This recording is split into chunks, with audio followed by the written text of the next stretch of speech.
Good morning. It's Tuesday and it's 11 a.m., which means it's time for the FIU Music Hour on WDNA 88.9 FM, featuring live weekly performances in the WDNA Jazz Gallery, featuring students, faculty, and alumni from Florida International University's School of Music. I'm your host today, Zach Weinstein, and along with our producers Karen Velos and Rodolfo Zuniga, we'd like to welcome you to the FIU Music Hour. Whether you're listening to us in your car or live on wdna.org/FIU, we are delighted to have you join us today for our live performance. Today, we are joined by FIU Opera Workshop co-director, Collegium director, and pianist, Juvenal Correa-Salas. Juvenal was born in Santiago, Chile, and has performed as a soloist on the organ, piano, and harpsichord in numerous recitals and major ensembles in the United States, Europe, Latin America, and the Caribbean.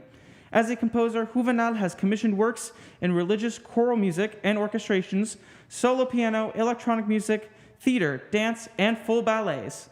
And now, without further ado, here is Juvenal Correa-Salas performing Estampi from the Robertsbridge Codex. Good morning. Before playing, I would love to introduce this piece briefly because it's the first piece ever written in history of we have record of the first piece ever written for a keyboard instrument. Obviously, in 1360, there was not a piano or a harpsichord, as other pieces that I will play that were composed originally.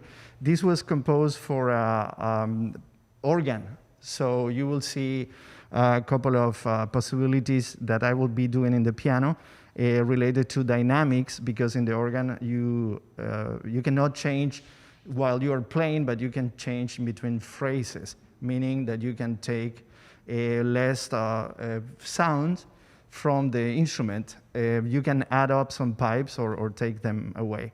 So this is the Estampi from the Robertsbridge Codex, the first piece ever written for a keyboard instrument from 1360.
and that was Instapi from the Robertsbridge Codex.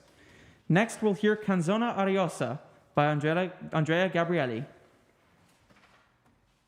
The next piece belongs to the Italian Venetian actually composer Andrea Gabrieli. This I would try to plan this program to see the evolution of the keyboard literature and how it's developed using a lot of elements related with improvisation.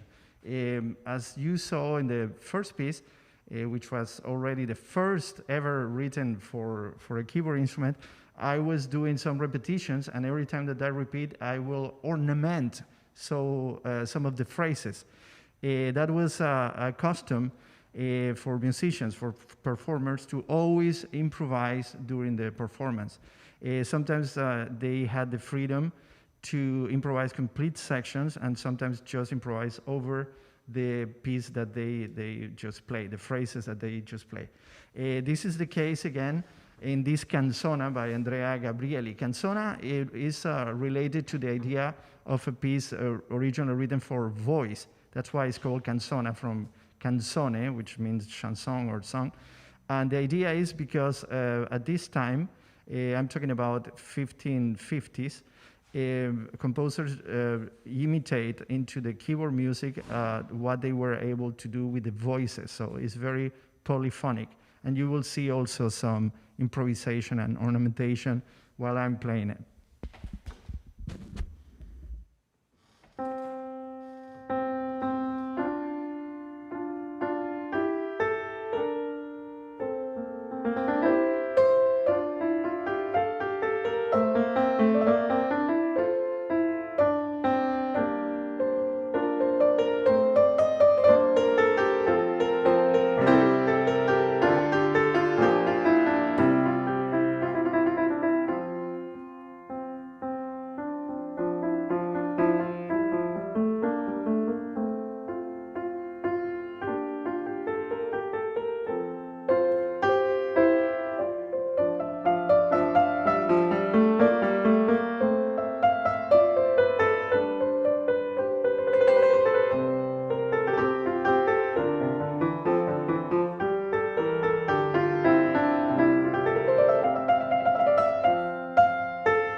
Next, we'll hear Fantasia number 2 in D minor and number 8 in G minor by George Philipp Telemann.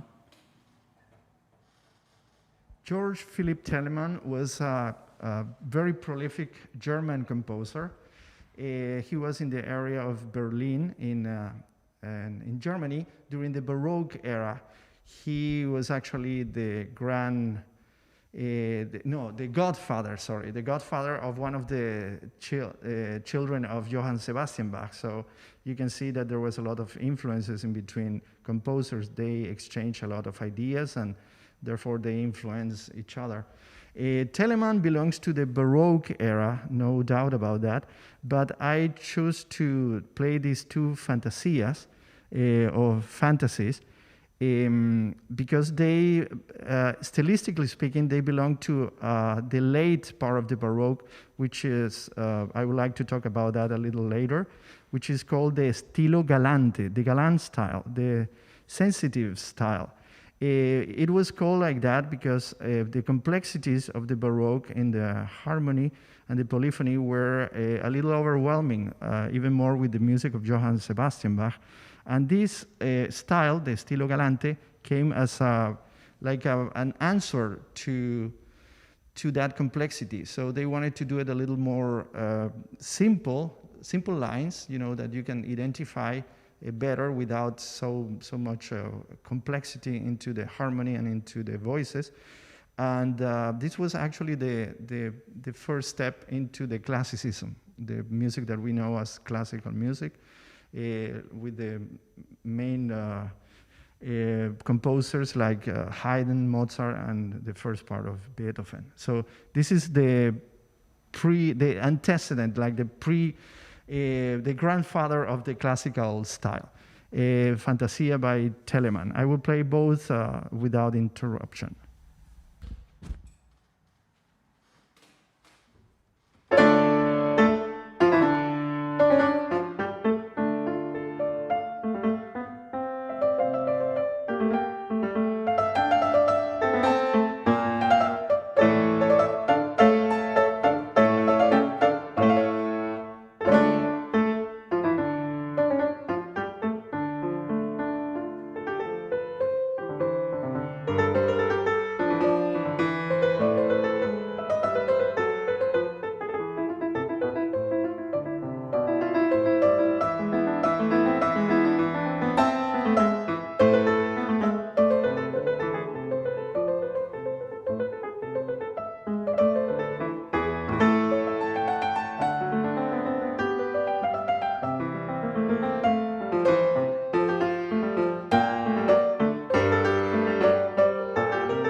So, Juvenal, I know you're from Santiago, Chile, and you moved around throughout South America and Europe, but what brought you to Miami and, more importantly, FIU?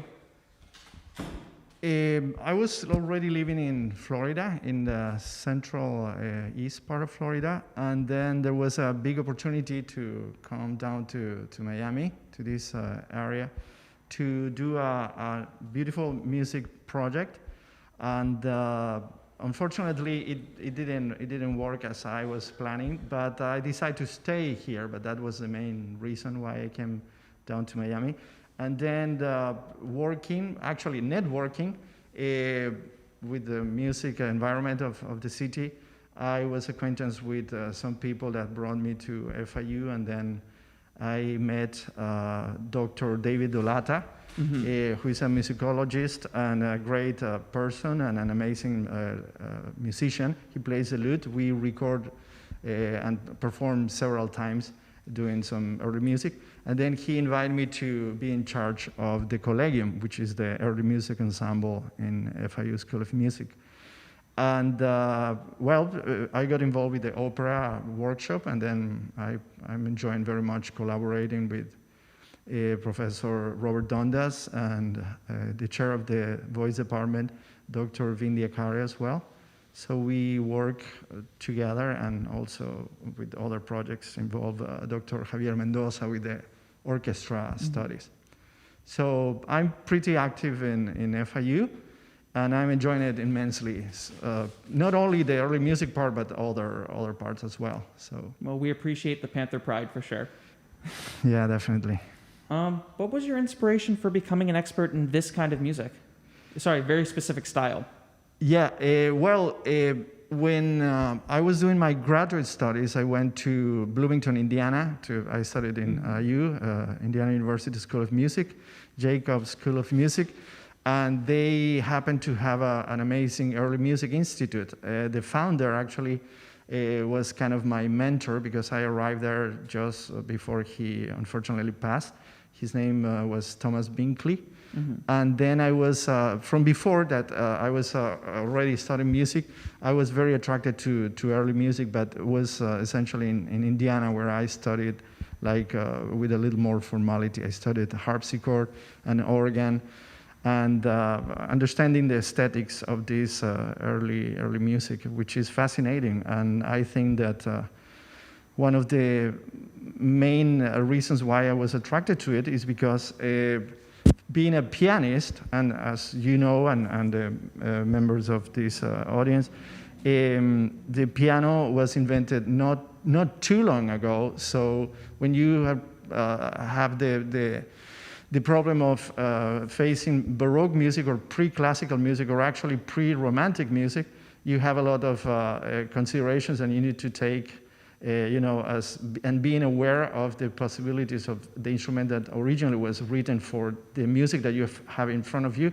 So I wanted to go in depth into the idea of knowing way much more about those styles.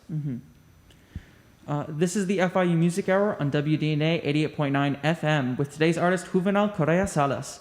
When we come back, I'll continue talking with him more about his life. We'll be right back after these messages.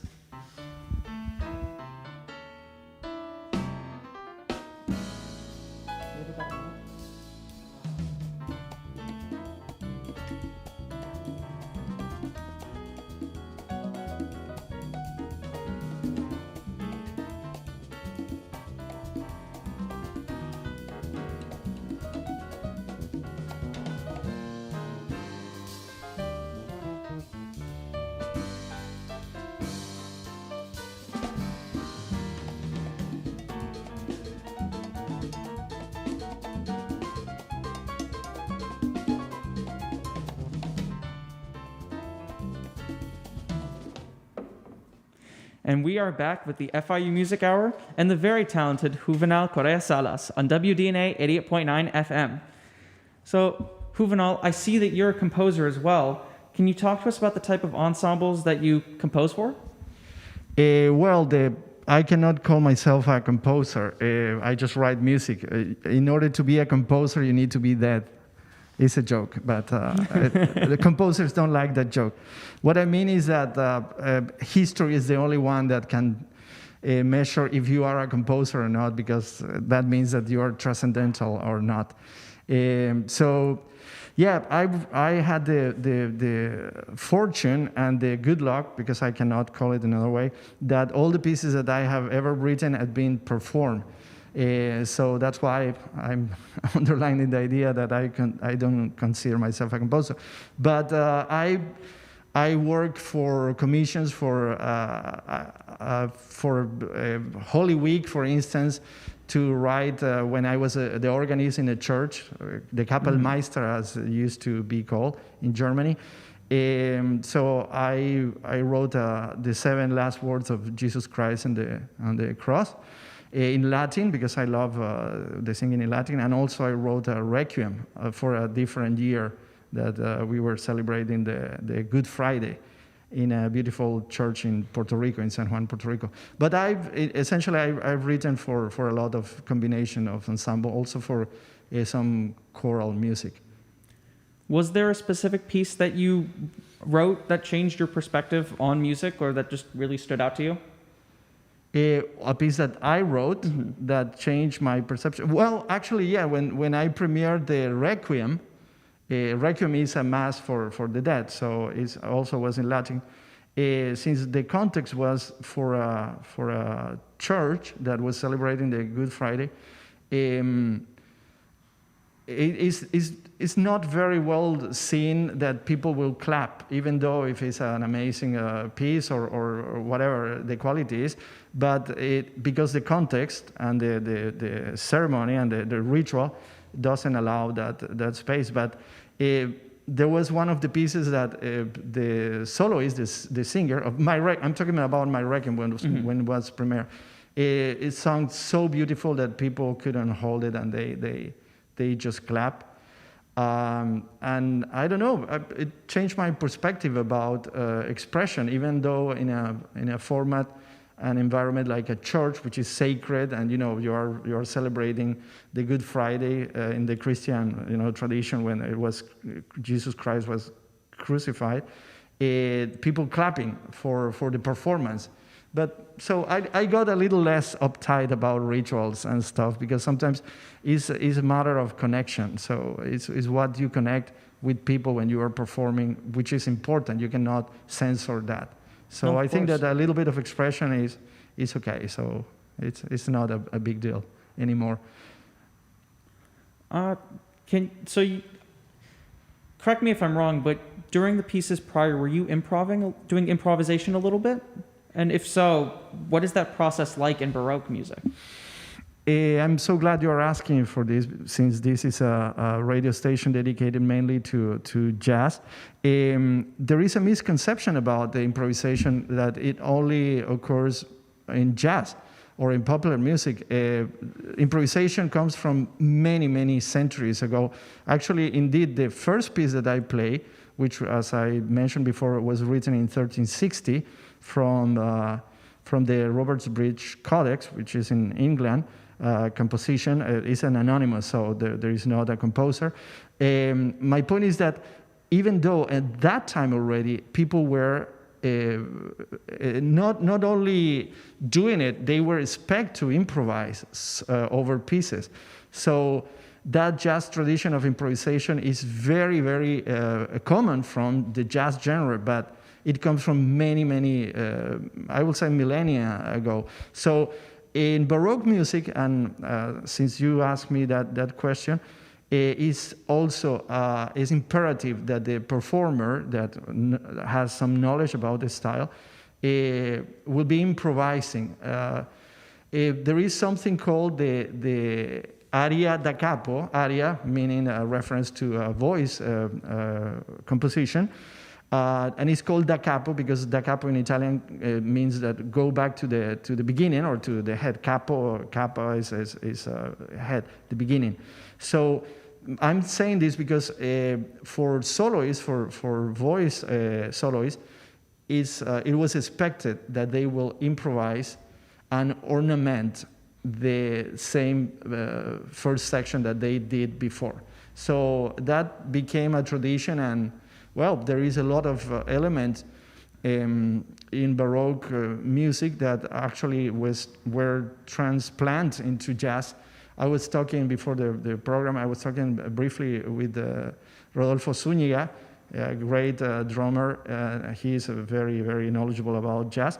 That even the swing that in jazz, the not equal length of the note, but swing in it, that comes from a term called the inégal in the French Baroque, which was exactly, you will write something that is even, but you will be expected to perform it uneven, which means inégal in French, okay? So, and we can talk about that many hours, but there are a lot of elements in improvisation. For instance, the cadenza in a piano concerto or in a violin concerto or any instrumental solo concerto, which is concerto meaning the soloist doing a part and then the orchestra accompanying other parts. They were expected, not today because it's not anymore used, but they were expected to improvise the cadenza. So you will show off not only your capacity as a technical aspect of your instrument, but the creativity part of that. So there are a lot of improvisational matters into music, and well, it's beautiful that jazz still survives with so much creativity, and there are musicians that still are just seeing one melody and they are able to improvise for, I don't know, minutes and minutes with that material, with that source. I have a very good friend in Ankara. He's from Ankara, from Turkey. His name is Hakan Toker. He lives in Istanbul. And when we were together in Bloomington, we will love to improvise. So somebody will sing something or whistle something, and then we will develop a complete piece. And I'm playing in two pianos or improvising over a subject, but not necessarily into the jazz style, but in different styles, So it's sad that that's a little lost. And it's only, in certain genres of music. But it was a common thing, a very, very common thing. Well, thank you for bringing it with us today. Do you have any upcoming projects? Well, in the FIU Collegium, the ensemble dedicated to early music, we are working on the Stilo Galante, which is the style that I wanted to show and share here in this program.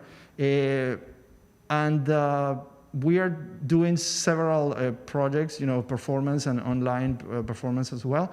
And we are also doing some music from the Latin American Baroque, because we were invited to participate in some Latin American Baroque festivals. And well, I'm recording some all the pieces written by Johann Sebastian Bach. That's a big task because it's a lot of music. What else? Well, I have a quintet in Panama that we are going to be performing very soon as the vaccine pandemic situation gets a little more allow us to travel more now. So yeah, but in FIU, check it out. I mean, there are a lot of things going on, and I hope people will be checking out the Collegium, FIU Collegium, for new programs. I think they will for sure after this next piece. You have Sonata per piano forte, Opus 1, number 1 by Ludovico Giostini next, I believe? Yeah, exactly. I wanted to bring this to this program because I understand that playing Johann Sebastian Bach, Mozart, Brahms, Bartók, Stravinsky, Mahler is extremely important because those are amazing composers that we can identify. Not even musicians or professional musicians, they can recognize the names.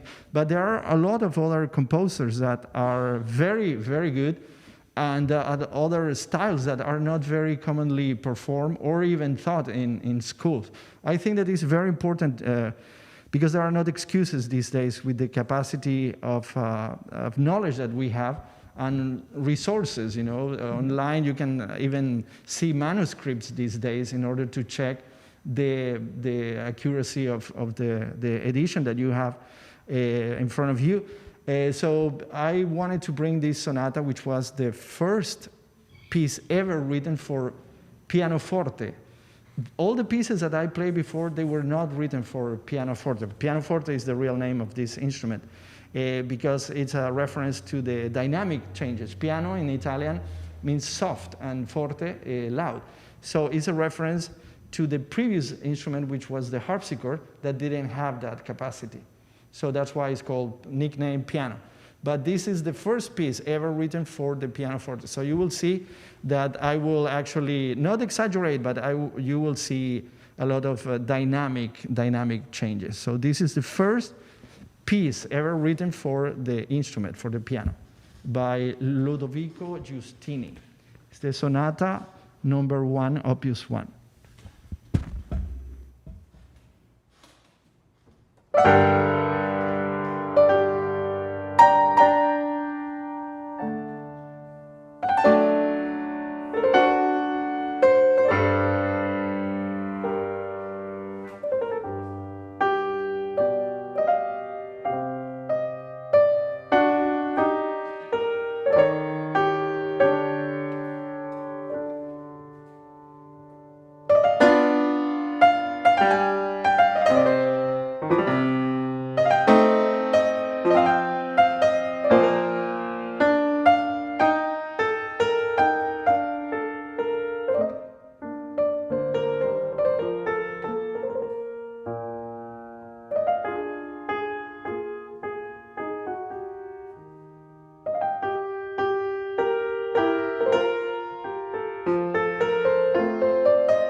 Beautiful. You've been listening to the FIU Music Hour on WDNA 88.9 FM. I've been your host, Zach Weinstein, and along with our producers Karen Velos and Rodolfo Zuniga, we'd like to thank our production crew and the staff of WDNA 88.9 FM for today's broadcast. We love to share our talents and faculty with musicians in our community, so make sure to call 305-384-2896 if you would like more information on all of our programs, or simply like our Facebook page to stay up to date with all of our upcoming performances. Next week, join us again here at 11 a.m. for some great music with the FIU Graduate Student Chamber Ensemble under the direction of Professor Michael Klotz. And now, on the FIU Music Hour, playing us out is Juvenal Correa-Salas performing Sonata Opus 1, number 5 in C major by Elisabetta de Gambarini. Just to finish, I would love to say a brief introduction to this piece. Elisabetta de Gambarini was a polymath, meaning she was a very, very productive person and interested in many different areas: science, art, painting, philosophy. She was born in 1730, and she belongs to the list of amazing women that composed music during the Baroque era. Unfortunately, our Western civilization didn't praise much for girls that were musicians. They were actually seen as a social, diminishing themselves because they wanted to do some art. That was not considered as something that a woman would be noble for them to do. So it was very difficult for a woman. Even this day, I think it's not as easy as being a man composer. But can you imagine in those 18th centuries or even in the medieval times, we have amazing composers that were women. Hildegard de Bingen was the first one in the medieval times that was an amazing composer with a very prolific production. We have Barbara Strozzi, we have this Elisabetta de Gambarini, with music that is at the same level of any other composer. And that's why I wanted to bring this piece here, because I think it's something worth it for any student, to check out, for composers that are not very well known, but they are of incredible quality of music. So this Elisabetta de Gambarini was actually an English composer, but she was married to a noble Italian gentleman, so she had the capacity to even publish some music. So this is the Sonata 5, originally written for harpsichord, but here, well, I will be playing on the piano, on this modern piano. I hope you enjoyed this program. Thank you so much for the invitation. I'm very happy to be part of this project.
And this is the FIU Music Hour on WDNA 88.9 FM.